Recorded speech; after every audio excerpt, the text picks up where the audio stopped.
4장 하나님의 돌보심이 의심스러울 때.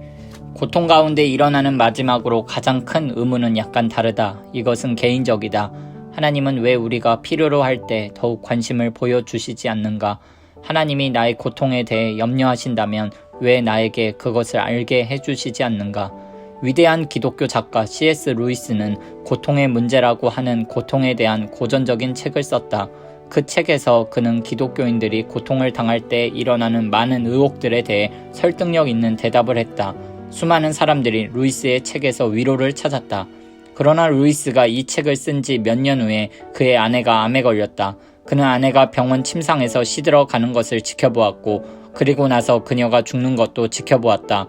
아내가 죽은 후에 그는 고통에 대한 다른 책을 썼는데 이 책은 훨씬 더 개인적이고 감정적이었다.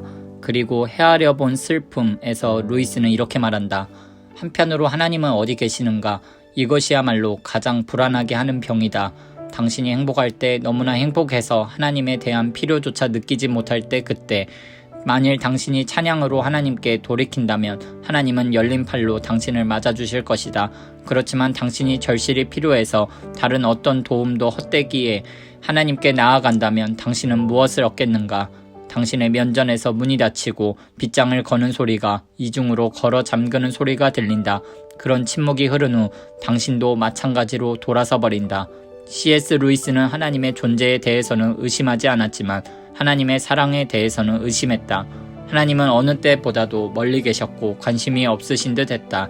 하나님은 진정으로 사랑하셨는가? 그렇다면 그 슬픔의 시간에 하나님은 어디 계셨는가? C.S. 루이스가 묘사한 이런 버려진 듯한 느낌을 모든 사람들이 느끼는 것은 아니다.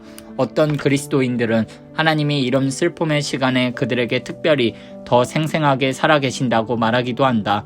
하나님은 우리가 느끼는 그런 고통을 뛰어넘는데 도움이 되는 신비한 위로를 주실 수 있다.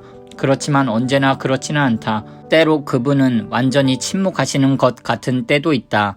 그렇지만 그 다음에는 하나님은 어떻게 해서든지 자신의 위로를 느끼는 사람들만 돌보시는가? 나는 고통 중에 있는 많은 사람들과 이야기를 나누었고 그 경험들이 서로 다르다는 것을 깨달았다. 각 개인이 어떤 식으로 하나님을 가깝게 또는 멀게 경험하는지에 대해 나는 일반화시킬 수 없다. 그렇지만 하나님의 관심을 두 가지로 표현할 수 있고 이 두 가지는 어디서나 누구에게나 적용된다. 하나는 고통에 대한 예수님의 반응이다. 그리고 다른 하나는 자신을 그리스도인이라고 부르는 모든 사람에게 포함된다.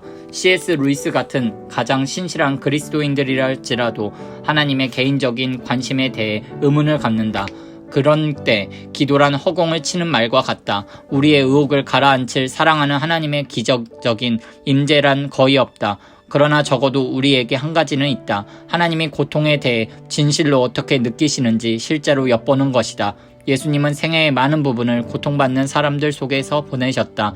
그리고 그들에 대한 예수님의 반응 또한 하나님이 고통에 대해 어떻게 느끼시는지 우리에게 보여준다. 예수님의 친구가 죽었을 때 그분은 우셨다. 너무나도 자주 그리고 직접적으로 부탁을 받으실 때마다 예수님은 고통받는 자를 치료하셨다. 하나님은 우리의 고통을 어떻게 느끼시는가?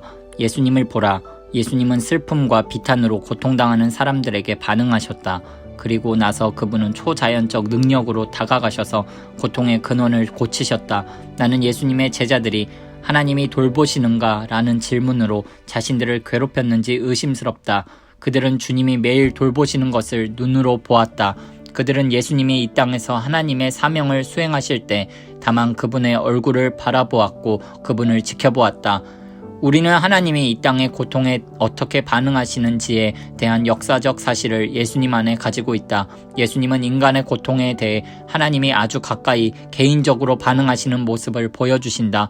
하나님에 대한 우리의 모든 의심과 고통은 사실 예수님에 대한 우리의 지식으로 스며 나와야 한다. 예수님은 고통에 대해 긍휼로 대하셨을 뿐 아니라 놀라운 사실은 직접 고통을 담당하셨다는 것이다.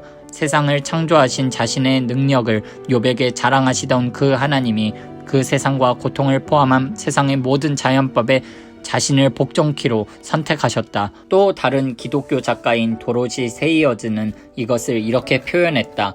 하나님은 어떤 이유에서든지 인간을 현재의 모습 그대로 한계가 있고 고통받고 슬픔과 죽음이 있는 만들기로 직접 선택하셨기 때문에 하나님은 솔직하고 용기 있게 자신의 책임을 지셨다. 하나님이 자신의 피조물과 어떤 게임을 하시든지 그분은 자신의 규칙을 지키셨고 정당하게 게임을 하셨다.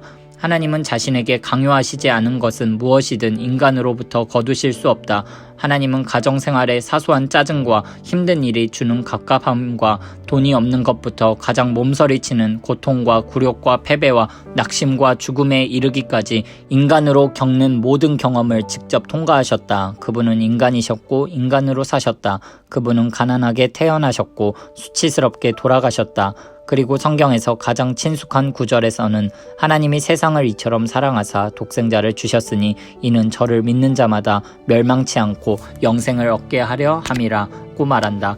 예수님이 오셔서 고통을 받으시고 죽으셨다는 사실이 우리 삶에서 고통을 제하여 주지는 않는다. 그뿐 아니라 우리가 항상 위로를 느낄 것이라고 보장해 주지도 않는다. 그렇지만 이 사실은 하나님이 가만히 앉아 우리가 홀로 고통당하는 것을 지켜보시지 않음을 보여준다. 그분은 우리와 함께 하셨고 이 땅에서 그분의 생애는 대부분 우리가 견딜 수 있는 것보다 훨씬 더 많은 고통을 견디셨다. 그렇게 하심으로써 그분은 고통 없는 미래의 세상을 가능케 하시는 승리를 얻으셨다.